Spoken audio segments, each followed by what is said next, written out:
적의 화살이나 총탄에도 끄덕없는 병력 운송수단을 갖는 것은 전쟁을 치르는 이들의 욕망이었습니다. 그 욕망을 실현시켜준 것이 바로 장갑차의 등장이었죠. 네, 그리고 시속게임 마냥 발전에 발전을 거듭하는데요. 오늘도 두 분 모시고 계속해서 이야기 나눠보도록 하겠습니다. 방종관 센터장님, 태상호 기자님 나오셨습니다. 어서 오세요. 안녕하세요. 반갑습니다. 안녕하세요.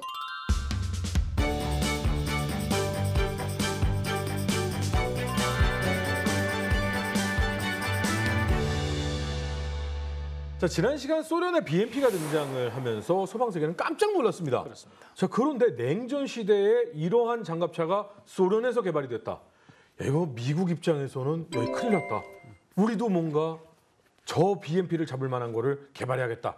박차를 가야 했을 것 같다라는 생각이 좀 들거든요. 그렇습니다.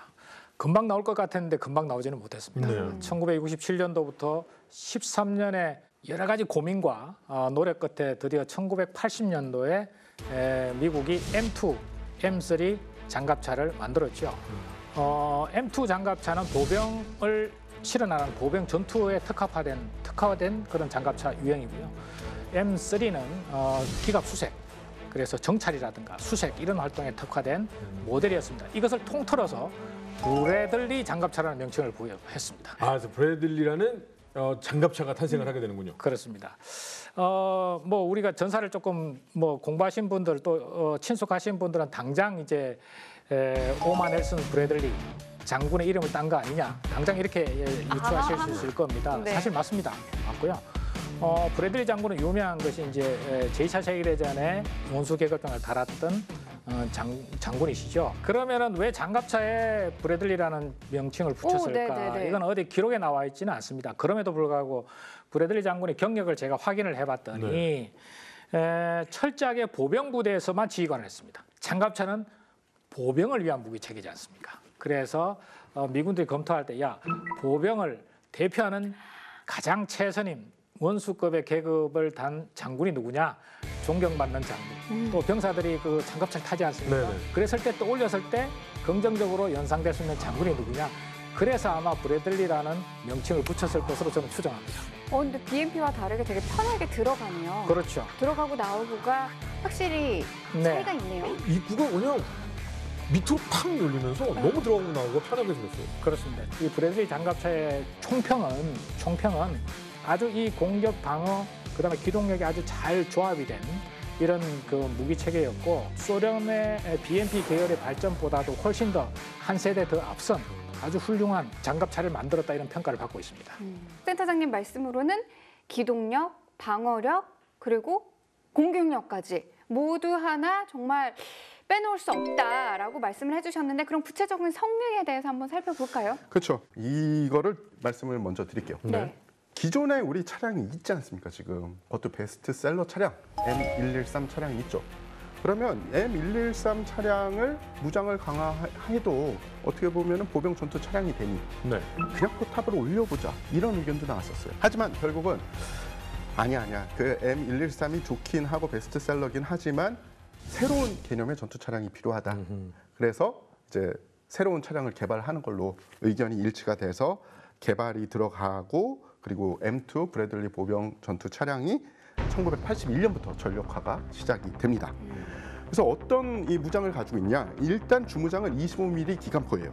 그런데 25mm 기관포만 있느냐? 아닙니다. 대전차전을 해야 되기 때문에 포탑 측면에 토우 미사일을 발사할 수 있는 발사대가 달려 있고요. 대전차 포가 아닌 토미사일을 장착을 했군요. 그렇죠. 근데 25mm 기관포 자체도 그 어떻게 보면 구경이 좀 작아서 대전차전에서는 쓰기 힘들지 않을까라고 생각을 하지만 이 근접해서 사격을 할 경우에 구형 전차는 어느 정도 가능하고 파괴가 가능하고 실제로 이라크전에서 그런 식으로 파괴한 이 전적이 있습니다. 당시 기준으로는 아주 우수한 열상 관측 장비와 사격 통제 장비를 갖추고 있어서 관측 및 공격 그리고 표적을 확인하는 데 아주 유리했습니다. 승무원은 운전수 포함해서 3명이고요. 버전에 따라서는 6명과 7명의 병력이 탑승해서 전투 수행이 가능합니다. 500마력의 디젤 엔진을 장착을 해서 27톤이 넘는 비교적 무거운 전투 중량을 가진 차량이지만 최고 속도가 육상에서는 시속 50km 이상, 수상에서는 7km 이상으로 주행이 가능합니다. M2 기본형 같은 경우에는 14.5mm 탄에 대한 전 부분 방호가 가능하죠. 자, M3 CFB, C가 카발리예요. 전반적으로 보시면은 M2와 같은 차량이지만 M2에 있었던 충항구를 없애고요. 장갑을 강화를 해서 정찰용에 특화된 그런 차량입니다. 추가로 탄약을 적재를 해서 탑승 공간이 좀 제한되게 됐어요. 그래서 2명의 정찰병이 탑승을 해서 작전을 할 수 있습니다. M3라고 해서 어떤 분들은 야 그러면 M2 다음에 나오는 게 M3니까 M2의 개량형이 아니야? 이렇게 생각하실 수도 있지만 네. 그건 아닙니다. M2와 M3가 같이 나왔는데 그냥 용도가 다르다라고 생각을 하시면 됩니다. 그러면 이 차량에 만족을 해서 그냥 계속 이 차량을 쓰냐? 아닙니다. 이들이 또 누굽니까? 미군이죠. 미군은 항상 A1이 나오죠. 그렇죠. 미군의 장점 중에 하나가 실전이나 아니면 훈련 그리고 운영자들의 불만이 있으면 그것을 즉각은 못해도 그래도 비교적 빠른 시일 내에 해결해서 개량형을 만듭니다. 근데 브래들리의 이 개량형 중에 좀 특이한 개량형이 있어요. ODS라고 있습니다. ODS. 걸프전, 오퍼레이션 데저트 스톰의 약자입니다. 그래서 걸프전의 경험을 되살려서 거기서 이제 개량을 한 거죠. 엔진 출력이 일단은 500마력에서 600마력으로 갔다가 675마력으로 갔습니다. 그래서 2022년에 이제 전력화된 최신형 A4 같은 경우에는 675마력이에요. 그리고 장갑들이 증가가 됐고 사격 통제 장치가 점점 개량이 됐어요. 그리고 대전차 능력을 늘리기 위해서 기존의 토 미사일이었던 게 토2 미사일 혹은 제블린을 선택적으로 장착을 할 수 있게 됐고요. 우크라이나에 60대 이상이 지금 제공돼서 이제 실전에 사용 중인 차량이고요. 최신 차량이죠. A4, M2 A4 차량 같은 경우엔 이라크전에 전운을 받아서 개량한 차량입니다. 특이할 점은 디지털 송수신 능력이 극도로 향상이 됐고요. 이 사통 장치, 그리고 식별 장치, 그리고 통신 장치가 기존에 비해서는 아주 강력하게 강화가 됐습니다. 근데 저희가 제일 처음에 장갑차 이야기가 시작이 됐을 때요. 본격적으로 장갑차가 활약을 한 것이 그린 드래곤. 저 노경. 이 그린 드래곤 얘기를 할 때는 분명히 부상병들을 호송하거나 아니면 우리 빠르게 우리의 병력을 전장으로 투입하기 위해서 수송의 역할을 얘기했단 말이죠. 택시. 그런데 걸프전 때 얘기를 해보면 완전 장갑차는 전차를 상대하면은 불이 나게 도망가야 돼요. 그런데 걸프전 때 장갑차가 전차를 파괴하는 일도 있었죠? 그렇죠. 대표적인 전투를 말씀드리자면 네. 1991년 2월 26일 벌어진 73 이스팅 전투입니다. 73 이스팅은 좀 이 장면이 좀 이상하다라고 느끼실 수 있잖아요. 73 이스팅은 동경 73도를 뜻하는 이야기고요. 그리고 이것은 미군이 임의대로 정한 좌표라고 보시면 됩니다. 이 전투가 걸프전에서 가장 유명한 전투이기도 하고 사실은 이라크의 가장 주력이 되는 부대가 이 다국적군과 붙게 되기 때문에 정말 많은 관심을 끌었던 전투이기도 그렇죠. 하죠. 흔히 이 전투를 20세기 마지막 최대 기갑전이라고 부릅니다. 이 전투에 최선봉에 쓴 부대가 있습니다. 그 부대가 바로 미 제2기갑 기병연대의 이중대와 지중대입니다. 참고로 이중대 같은 경우에 부대 구성이 어떻게 됐냐? M1 전차 10대, 브래들리 장갑차 10세대, 그러니까 보병 전투차 10세대로 구성이 돼 있었어요. 이들은 7군단의 이 전위 부대로 쿠웨이트를 점령한 이라크의 이 주력을 포위 섬멸하기 위해서 북서쪽으로 크게 우회 기동을 하고 있었죠. 근데 이들이 우회 기동을 시작을 했는데 처음의 의도는 재빠르게 우회 기동을 해서 포위망을 형성하자였습니다. 근데 이 환경적인 요인도 있고 지휘부의 결정이 늦어진 것도 있어서 기습이 아닌 기습이 됐어요. 그래서 이들이 기동을 하는 걸 알아챘죠. 이들을 막기 위해서 이라크군은 최정예 사단 5개를 그쪽 지역으로 이제 급파를 시킵니다. 그래서 이들을 막아라. 근데 그 사단 중에는 최정예 사단 중에 하나인 타와칼라 사단이 포함되어 있었던 거예요. 자, 타와칼라 사단은 당시 최고의 구소련제 전차라고 불린 T-72 전차로 무장을 하고 있었습니다. 이 전차가 이라크의 명이 굉장히 멋있어요. 바빌론의 사자입니다.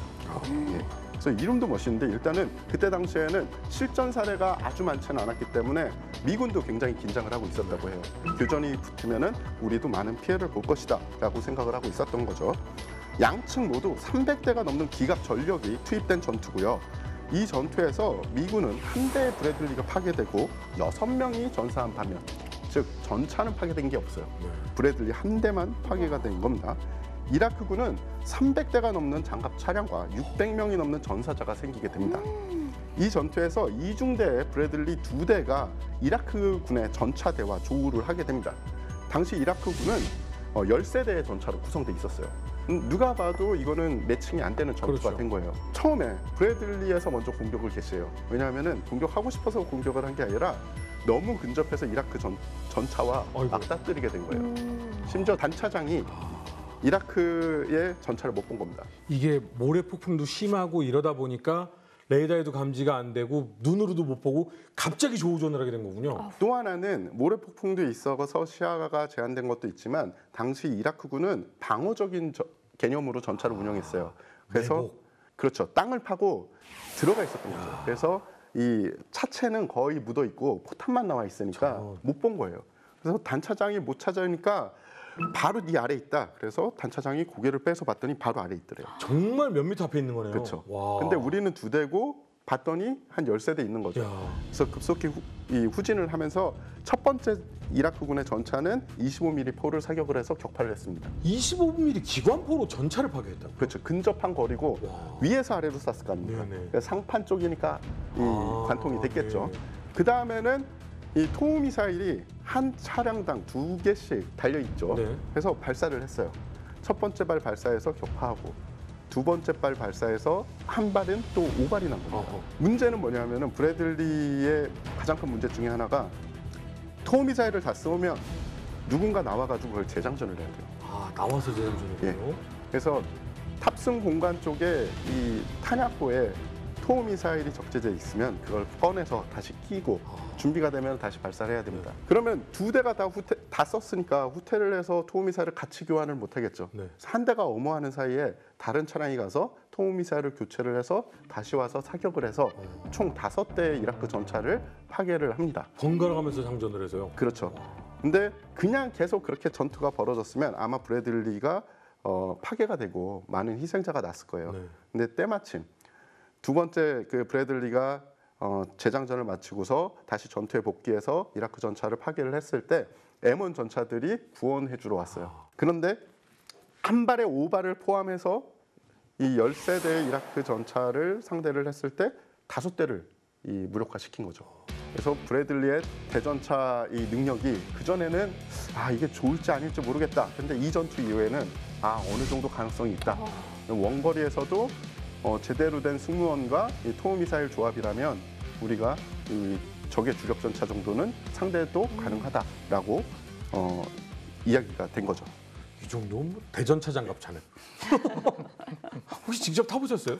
예, 제가 2007년에 이라크에서 종군할 때 실제로 타가지고 작전을 같이 나간 적이 있어요. 저는 뭐 물론 전공 기자니까 지금 이 후방 탑승 공간을 보시면은 이렇게 벤치형으로 돼 있고요. 사실은 작전을 타고 나가면은 이 관측경들이 있어서 주변을 둘러볼 수 있지만 그렇게 편하진 않습니다. 그렇겠죠? 다른 차량에 비해서는 편하지만 특히 아스팔트 길 같은 거를 달릴 때 이 궤도가 굴러가면서 그 충격이 거의 고스란히 전달이 돼요.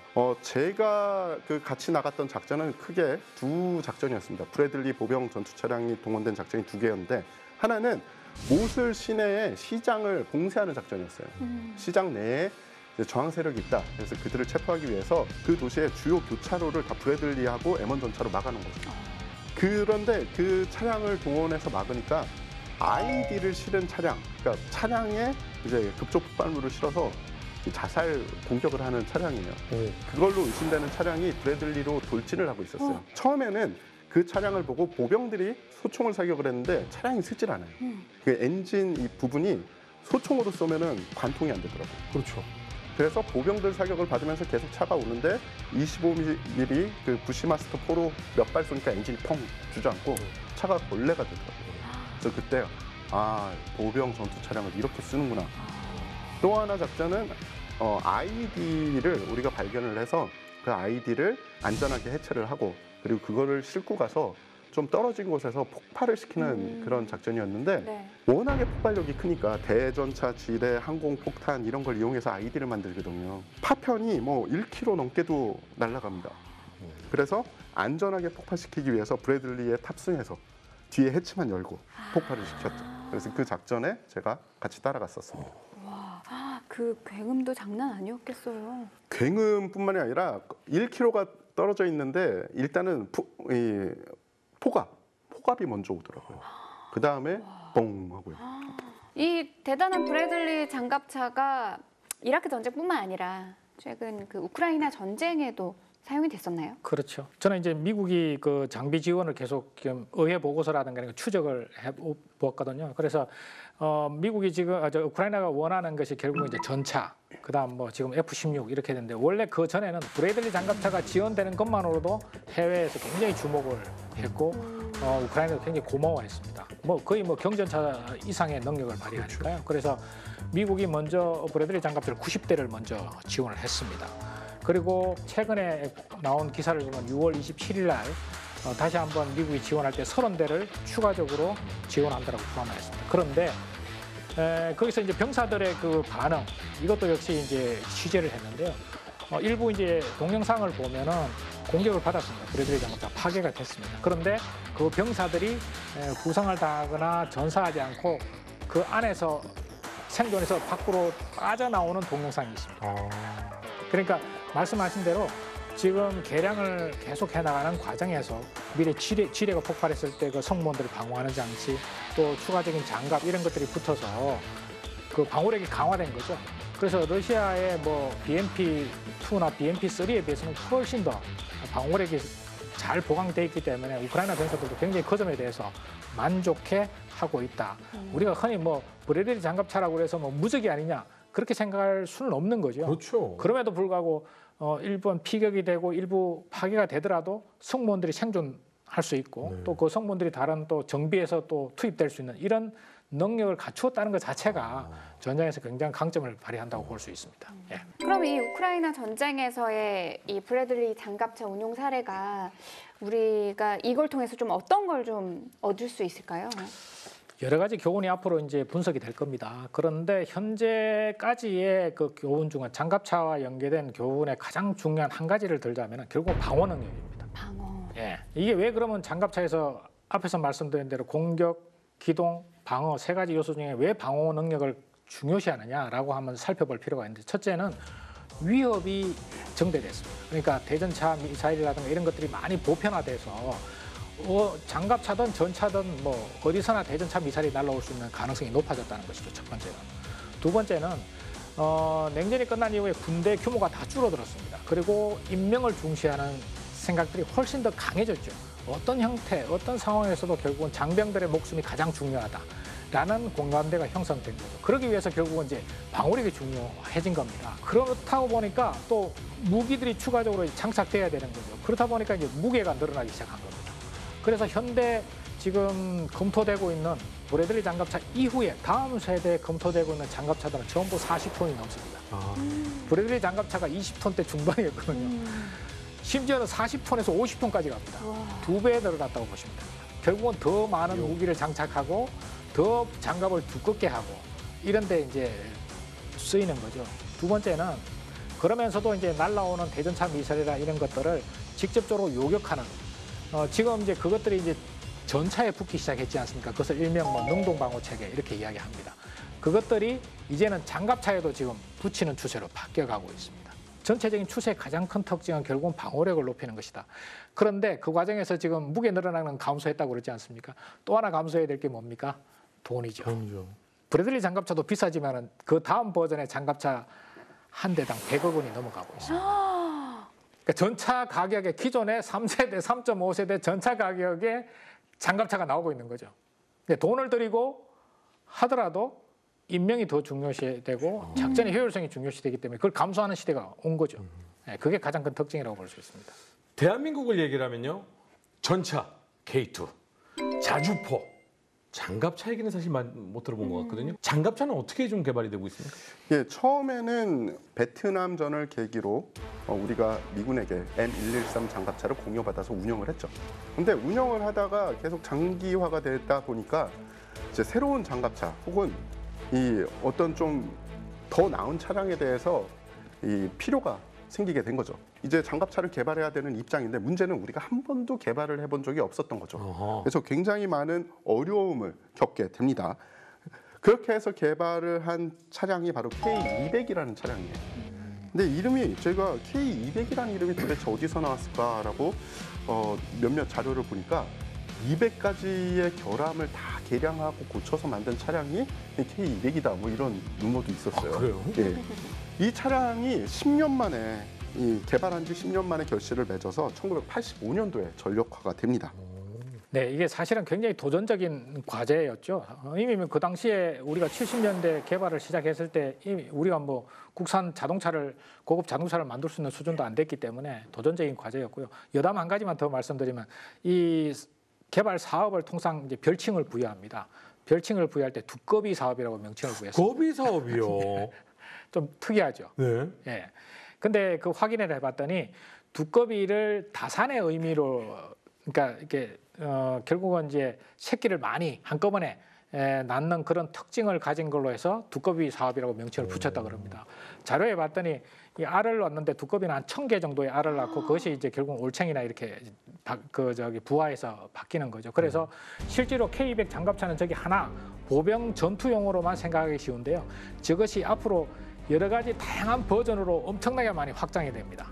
그리고 예를 들어서 뭐 발칸을 붙이면은 뭐 방공부대에서 운용하기도 하고 또 여러 가지 공병 부대에서 운용하는 형태도 있고 그래서 저 K200 장갑차가 한 2,500대 생산이 되면서 뭐 거의 다양한 형태로 이제 버전이 업그레이드가 되는 겁니다.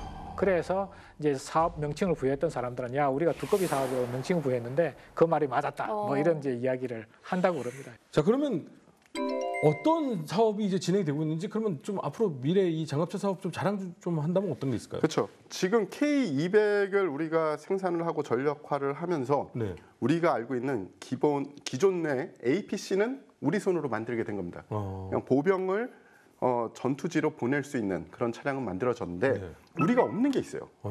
IFV라고 하는 보병 전투 차량이 없는 겁니다. 아, 그런데 K21이 나오면서 이제 보병 전투 차량, 본격적인 보병 전투 차량이 드디어 우리 군에서 운영이 되게 된 거죠. 한국형 브래들리 같은 거네요. 그렇다고 보시면 되는데 네. 브래들리보다 어떤 면에서는 더 우수한 면도 있어요. 그래요? 예. 일단은 육군에서 차세대 보병 전투 차량의 필요성을 제기를 하게 됐고요. 국방과학연구소에서 관련 연구를 1989년부터 착수를 하게 됩니다. 그래서 1999년에 탐색 연구에 들어가서 2005년에 첫 번째 시제품이 등장을 합니다. 주무장은 40mm 기관포가 장착이 됐고요. 7.62mm 동축 기관총이 장착이 돼 있고 추후에는 형공 대전차 미사일이 장착이 돼서 대전차 능력을 향상시킬 예정이고요. 중요한 게 사통 장치가 굉장히 좋아요. 보통 그 전에 이 보병 전투 차량에는 이 사통 장치가 뭐 2세대급 혹은 뭐 좀 아주 떨어지는 그런 사통 장치도 있는데 K21에는 3세대 전차급의 사통 장치를 갖추고 있고요. 그리고 전술 정보 네트워크 시스템도 잘 갖춰져서 차량 간의 정보 공유도 굉장히 쉽습니다. 엔진은 700마력의 엔진을 탑재를 했어요. 지상에서는 최고 70km 이상의 속도, 그러니까 최고 속도가 가능하고요. 도하시 수상 주행 능력이 아주 좋지는 않지만 왜냐하면 무게가 좀 네. 무겁잖아요. 근데 6km 이상의 이 항진을 할 수 있다고 해요. 전면은 30mm 기관포에 대한 방어력을 갖추고 있고요. 측면과 후면은 14.5mm 기관총에 대한 방어력을 갖추고 있습니다. 보병이 얼마나 탑승을 할 수 있느냐 이것도 또 중요한 요소 중에 하나인데 9명의 보병이 탑승을 해서 전투를 수행할 수 있습니다. 여기서 이제 하나 더 조금 중점적으로 짚어봐야 될 게 주포가 40mm거든요. 그런데 브래들리 장갑차가 25mm, 그다음에 BMP-2부터 시작해서 BMP-2가 이제 30mm. 주로 이제 그 장갑차에 많이 장착하는 기관포가 25mm, 30mm, 뭐 일부는 35mm까지 돼 있습니다. 근데 우리는 40mm거든요. 왜 40mm일까 확인을 해봤습니다. 그랬더니 보니까 이제 BMP-3를 저희가 도입해서 운용했지 않습니까? 그 운용하면서 보니까 야 적어도 BMP-3는 우리가 극복을 할 수 있어야 되겠다. 두 번째는 앞에서 원래 그 저희가 대전차 미사일을 K21에 장착하기로 계획은 수립했었습니다. 근데 장착을 아직까지도 못한 상태입니다. 그런데 대전차 미사일을 장착을 못한 상태에서 뭐 만약에 주포가 구경이 약하면은 사실은 공격력의 제한을 받지 않습니까? 두 번째는 25mm, 30mm 기관포는 가격이 굉장히 비쌉니다. 원래 K200을 원래 개발할 때도 저기에 12.7mm가 아니라 25mm 기관포를 장착하는 걸 검토를 했었습니다. 가격이 워낙 비쌉니다. 다 해외에서 도입을 해야 되고요. 그런데 40mm 주포는 우리 국내에서 이미 국산을 해놓은 게 있었거든요. 그래서 우리가 이미 개발해는 40mm를 달자. 그래서 40mm가 장착된 겁니다. 있는데 뭘 있는 거 쓰지. 나중에 뭐 현궁 달 수 있으면 현궁 달지 뭐. 네. 그런 느낌이군요. 예. 네, 앞서서 태상호 기자님께서 그 K21이 6km 정도의 도하 능력을 가지고 있다라고 말씀을 해주셨잖아요. 근데 엄청난 그 무게가 어떻게 물 위에서 떠 있을까 좀 이해가 잘 안 가거든요. 그렇죠. 사실은 네. 뭐 일반 무기 체계에 대해서 장갑차가 물 위로 떠서 전진한다는 것 자체가 잘 이해가 안 되죠. 근데 두 가지 원리가 있더라고요. 첫째는 떠는 원리, 부력의 원리에 의해서. 그다음에 추진되는 원리, 두 가지 원리인데요. 먼저 떠는 원리에 대해서 보면 우리가 아르키메데스의 원리라고 이야기하지 않습니까? 예를 들어 장갑차가 이제 강을 들어갔습니다. 그러면 이제 가라앉겠죠. 일정 부분, 뭐 3분의 1 부분이나 가라앉겠죠. 네. 그런데 이 가라앉은 부피의 장갑차 무게와 물의 무게를 비교해서 장갑차 차체 무게보다 물의 무게가 더 무거우면은 이게 뜰 수 있답니다. 네. 이게 부력의 원리죠. 네. 그래서 이론적으로 보면은 뜰 수 있는 장갑차가 무게를 그 자체 무게로 뜰 수 있는 무게는 18톤에서 19톤 정도입니다. 그게 한계치입니다. 그 이상 넘어가면은 부력의 원리가 작동이 안 되는 겁니다. 그래서 BMP-3도 결국은 계속 20톤을 못 넘었고 브래들리 장갑차도 결국은 20톤이 넘어가면서 도하 작전을 포기한 겁니다. 우리 K21도 결국은 이제 이 우리나라 하천이 많지 않습니까? 그래서 도하 능력이 중요하다. 결코 포기할 수 없다. 그런데 방호력을 보니까 20톤이 넘어갑니다. 20톤대 중반이거든요. 우리 K21이. 그래서 별도의 이제 부력을 보강해주는 장치를 달았던 겁니다. 이게 에어백 원리에 의해서 양쪽에 이제 부력의 뭐가 생기는군요. 그렇습니다. 저게 이제 에어백 원리에 의해서 부력의 원리를 보강해 주는 겁니다. 저렇게 함으로써 20톤대 중반도 뜰 수 있는 겁니다. 그 도하기전에 뭐가 팡 하고 켜져서 예. 떠서 가고 나오면 여기 줄어들고. 그렇습니다. 근데 이제 조금 더 디테일하게 말씀드리면 그냥 아무 조치 없이 그냥 물로 확 들어가도 떠느냐 그렇지 않습니다. 간단한 뭐 30분이든 1시간이든 해서 실무적으로 조종수들이 나와서 그런 부분을 조치를 하고 딱 들어가면 이제 뜰 수 있는 거죠. 그런데 이제는 문제는 앞으로 나가야 되지 않습니까? 원리는 두 가지입니다. 첫째는 궤도 부분이 지금 돌아가는데 궤도 부분에 돌아가는 부분에 물갈퀴처럼 생긴 게 있습니다. 궤도가 물 위에 떠서라도 궤도는 계속 돌아가고 있는 겁니다. 계속 돌아가면 그 원리에서 차체가 앞으로 나가는 거죠. 네. 그런데 이 원리 말고 또 하나가 더 있는 게 워터 제터 방식이라고 있습니다. 이건 뭐냐면은 작용 반작용의 원리에 의해서 물을 흡입해서 뒤로 뿜어내는 원리입니다. 그러면 앞으로 나가겠죠. 네. 이게 이제 BMP-3에 장착된 겁니다. BMP 계열에. 너무 재밌어요. 저는 이과라서 그런지 이런 과학 시간 너무 좋네요. 종종 말씀해 주세요, 센터장님. 그 보도에 나왔던 레드백 있잖아요. 예, 예. 이 레드백하고 이 K21하고는 뭐 어떤 점이 다른 거예요? 레드백은 K21의 다음 세대 버전이다. 이렇게 총평을 할 수가 있습니다. 그래서 두 번째는 레드백은 수출용 버전입니다. 우리 자체 그 차세대 장갑차가 아니고 호주에 수출하기 위해서 방산업체가 먼저 시제품을 만든 그겁니다. 그러니까 우리가 사용하려고 만드는 거는 K21인데 호주용 맞춤 제작이 레드백인 거예요? 레드백인데 K21을 기반으로 해서 최근에 만든 거죠. K21은 2010년도 어간에 벌써 만들어져서 부대가 배치가 됐고 이미 된 거고. 이미 된 거고 네. 지금 벌써 한 2, 3년이 흘렀지 않습니까? 네. 근데 세계적으로 이제 그런 더 좋은 장갑차가 이제 요구가 되고 호주 같은 데도 더 좋은 장갑차를 달라고 하니 네. K21에다가 업그레이드를 시킨 겁니다. 그래서 더 좋은 여러 가지 무기 체계와 방어력과 기동력을 장착해서 시제품을 만들었는데 그것이 AS-22 레드백인 겁니다. 그래서 이 장갑차는 워낙 좋은 장비와 그런 게 성능이 붙어서 대당 100억 원이 넘어가고 있습니다. 이 장갑차부터 앞으로 더 이제 비싸질 겁니다. 호주용이면 레드백은 뭐 캥거루처럼 점프합니까? 공격력을 말씀드리면요. 구경 30mm 부스마스터 기관포가 달려 있습니다. 왜 달았느냐? 호주는 기본적으로 서방제 표준의 서방 장갑차의 표준은 다 25mm, 30mm 정도의 기관포를 장착합니다. 그래서 우리의 그 K21을 기반으로 했지만은 40mm가 아니라 30mm 기관포를 장착한 겁니다. 이거 호주의 요구 사항이었습니다. 첫 번째 단. 두 번째, K21에 지금 대전차 유도 미사일이 없다고 그러지 않습니까? 레드백에는 대전차 유도 미사일이 달립니다. 그것도 가장 성능이 뛰어난 이제 이스라엘제 스파이크 대전차 미사일, 이건 사거리가 한 4km 이상 됩니다. 그래서 이스라엘제 대전차 미사일이 장착이 되죠. 세 번째, 공격력 중에 또 하나, 장갑차 사수들이 노출됨으로써 피해가 많다고 제가 말씀드렸지 않습니까? 나올 필요가 없습니다. 차체 안에서 모니터를 보면서 버튼만 누르면 기관포가 나갑니다. 기관포가 조정이 됩니다. 이게 RCWS라고 그러는데요. 지금 이 세 가지 요소가 지금 미래 장갑차의 가장 기본적인 사양으로 다 들어가고 있습니다. 그리고 기동력은 사실은 뭐 기본적으로 엔진이 한 1000마력 정도 되고 힘이 한 50% 이상 더 증가됐죠. 그렇다 보니까 장갑이 42톤 총 중량이 42톤임에도 불구하고 기존의 장갑차보다 더 빠른 도로에서 한 70km 이상, 야지에서도 적어도 한 50km, 60km 정도의 속도를 냅니다. 굉장히 빠른 기동성이 보장되죠. 더 중요한 거는 방어력이 또 어마무시하게 또 보강이 됐습니다.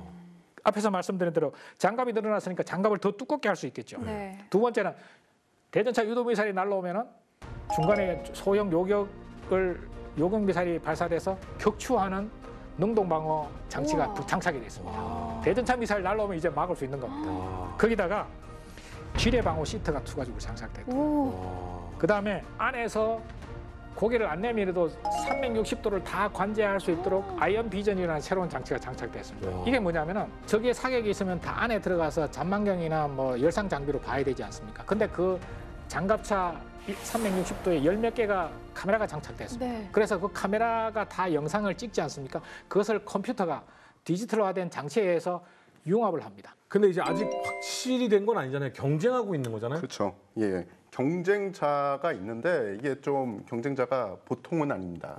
뭐 지금 여태까지 들은 바로도 야, 저 대단한데 그렇잖아요. 네. 경쟁자 역시 그런데 대단해요. 예. 일단은 전통의 지상 장비 강자인 독일의 라인메탈사에서 생산을 하는 KF-41 링스라는 차량입니다. 아주 전형적인 보병 전투 차량이고요. 2018년 유로 사투리에서 처음 공개가 됐어요.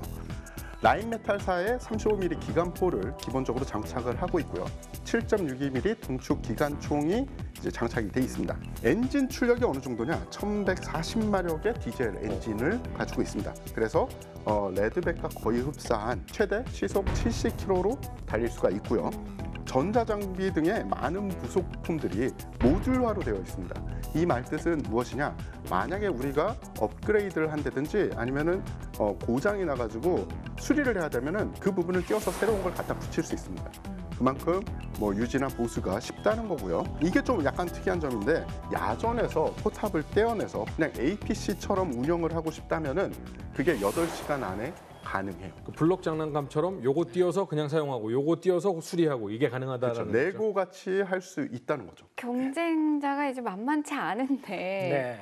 수출 가능성은 어느 정도일까요? 사실은 우리 방위 산업에 관심 있는 분들은 이 이슈에 대해서 뭐 굉장히 많이 알고 계실 겁니다. 이렇게 쉽게 요약을 하게 되면은 이제 그야말로 마지막 고비에 다다랐다고 보시면 되고요. 원래는 2021년도에 2개의 시제품을 받았습니다. 우리도 레드백 장갑차를 시제품을 만들어서 줬고 독일도 이제 링스를 줘서 실제로 현지에서 다 테스트 다 끝났습니다. 2021년도에. 네. 네. 그런데 발표를 계속 미루는 겁니다. 왜요? 아마 여러 가지가 고려된 것 같습니다. 그런데 그 사이에 2022년도 5월 달에 호주의 정부가 교체가 되어버렸습니다. 선거를 통해서. 그래서 원래 정부가 교체되면 항상 국방 전략을 다시 검토하죠. 그렇죠. 네. 네, 다시 검토해서 우리는 지상 전투보다는 해공군 전투가 먼저 이루어질 것 같아. 그래서 이 레드백 장갑차가 참여하고 있는 그 장갑차 사업 대수가 467대에서 129대로 줄었습니다. 이게 사실은 독일하고 우리나라에 사실 자존심이 걸린 사업이 됐습니다. 왜냐하면 차세대 장갑차의 시금석이 되는 사업이거든요. 그렇죠. 이게 제일 먼저 어디가 수주했다더라고요. 그렇습니다. 다음번 예. 그래서 지금 마지막 카드를 독일이 던졌고 우리도 던졌습니다. 그 카드가 뭔지 아십니까? 뭐 독일이 던진 건 뭐냐면은 독일은 궤도형 장갑차 앞에 복서 장갑차라고 차륜형 장갑차를 먼저 수주를 했습니다. 독일이 라인메탈이. 그래서 공장을 만들어서 복서 장갑차 생산하는데 야 복서 장갑차 우리 독일도 필요한데 그 호주에서 만든 거 우리 역수입할게 이렇게 얘기했습니다. 그러니까 독일에서 만든 게 아니라 네. 호주에서 호주에서 만들고. 복서 장갑차 만드는 거 그거 우리 독일군도 사용할 수 있는 양을 역수입하겠다라고 제안을 했습니다. 이게 약간 졸리시는구만. 약간. 네, 그래서 히든 카드를 던졌고요. 우리 국내 방산업체도 카드를 던졌습니다. 뭐라고? 뭐냐면은 그 레드백 장갑차 만드는 판재, 강판 이것을 호주 업체에서 생산하는 강판을 사용하겠다. 카드를 던졌습니다. 그거는 뭐 왜냐면 호주에서 워낙 많은 그 철강석이 나오고 하니까요. 결국 이제 이윤을 사실은 줄어드는 걸 감내한 거죠. 그렇죠. 그러나 독일과 우리나라가 사실 자존심을 걸고 미일의 차세대 장갑차에 대한 시검석을 누가 차지하느냐 이것을 두고 막판 경쟁을 하고 있다 이렇게 보시면 되겠습니다.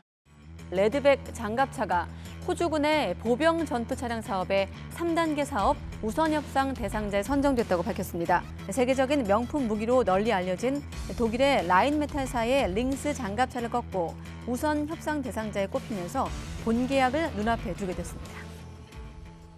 근데 저희가 빼놓고 얘기할 수 없는 게 미국이잖아요.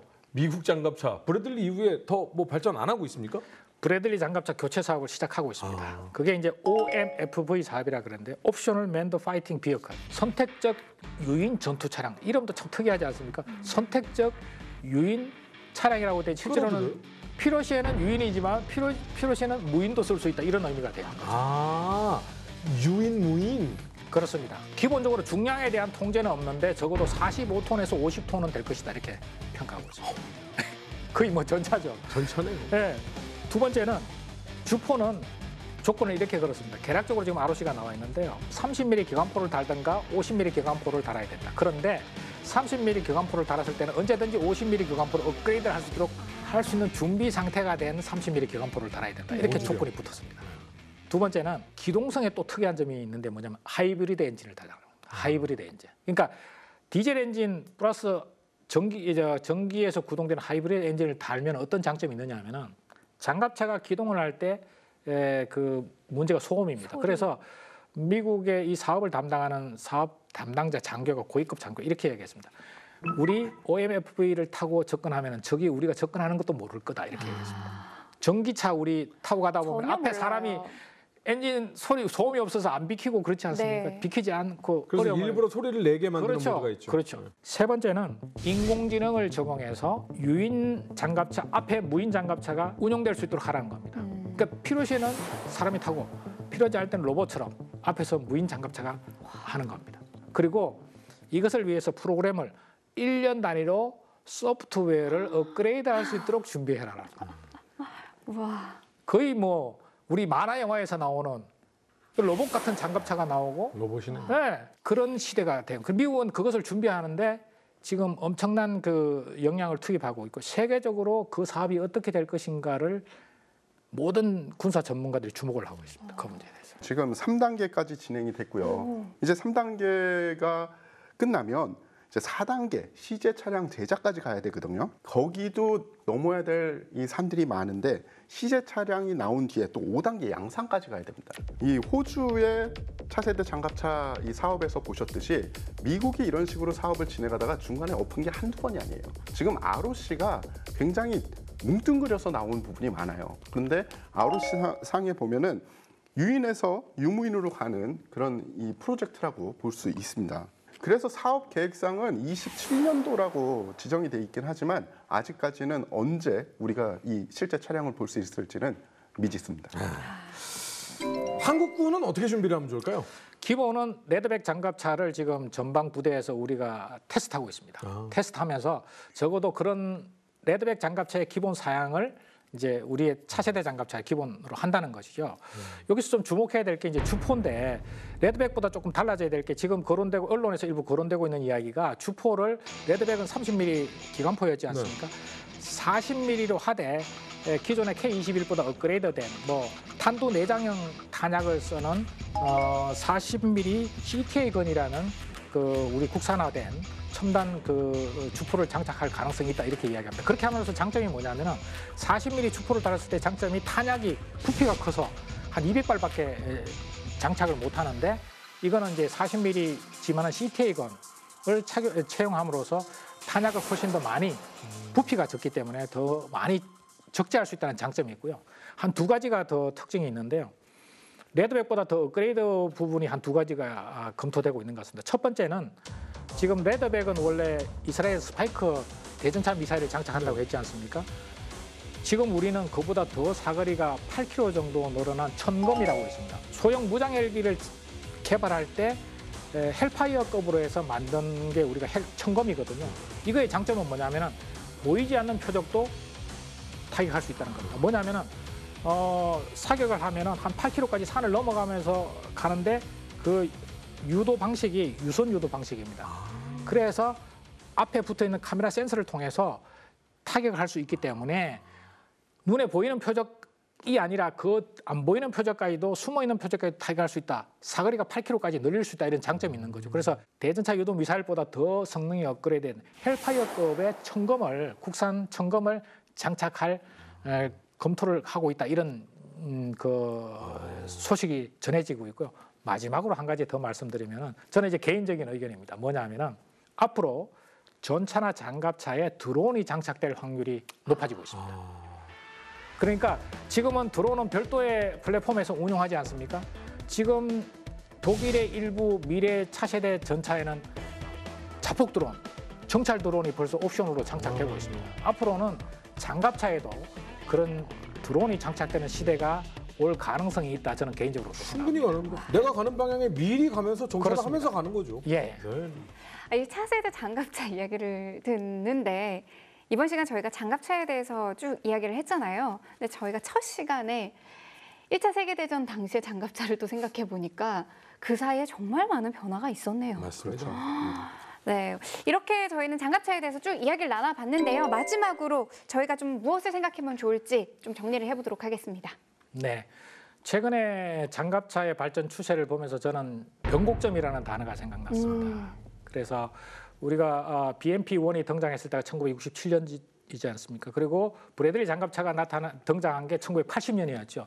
지금은 그 사이 기간 정도에 해당된다고 봅니다. 그래서 지금 우리가 다행히 방위산업이 발전해서 우리 국산 차세대 장갑차를 지금 스스로 설계하고 테스트하고 발전시킬 수 있는 요소를 지금 주도적으로 해나가고 있다는 게 굉장히 자부심이 들고요.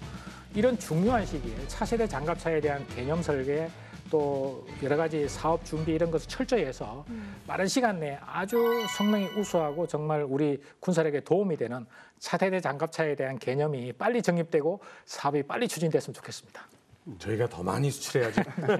맞습니다. AI가 무기 체계가 되면 두렵죠. 하지만 이제는 현실이 돼버렸어요. 정말 다행인 것은 예전에 우리가 무기 체계를 개발할 때는 약간 뒤따라가는 그런 쪽이었습니다. 근데 지금 호주의 차세대 장갑차 사업이나 아니면 미국의 차세대 장갑차 사업에도 우리가 당당히 독일과 맞서지 않았습니까? 계속 이런 식으로 선도하는 기술 그리고 최신 기술, 특히 하드웨어보다 소프트웨어 쪽을 좀 더 보강하고 그리고 앞으로는 다 초연결입니다. 이 차량 한 대 한 대의 전투력도 중요하지만 차량들을 연결시키는 네트워킹, 보안 네트워킹이 아주 중요할 거라고 생각을 합니다. 저는 두 분의 말씀을 들으니까요. 나중에 가서는 AI와 AI, 무인기와 무인기, 무인장갑차와 무인장갑차 뭐 이런 식이 되면 결국은 이런 국방력끼리 부딪히게 되면 병력끼리의 손실이 없고 결과만 보이잖아요. 그러면 너희 장갑차, 너희 탱크 모두 파괴됐어. 이제 항복해. 이러면 좀 인명의 손실 없이 전쟁의 승패가 나는 시대가 오면 좋지 않을까? 좀 이런 생각도 좀 한번 해보게 됩니다. 네, 뉴스멘터리 전쟁과 사랑 다음 시간엔 조금 더 흥미로운 주제를 가지고 돌아오도록 하겠습니다. 시청해주신 여러분 감사합니다.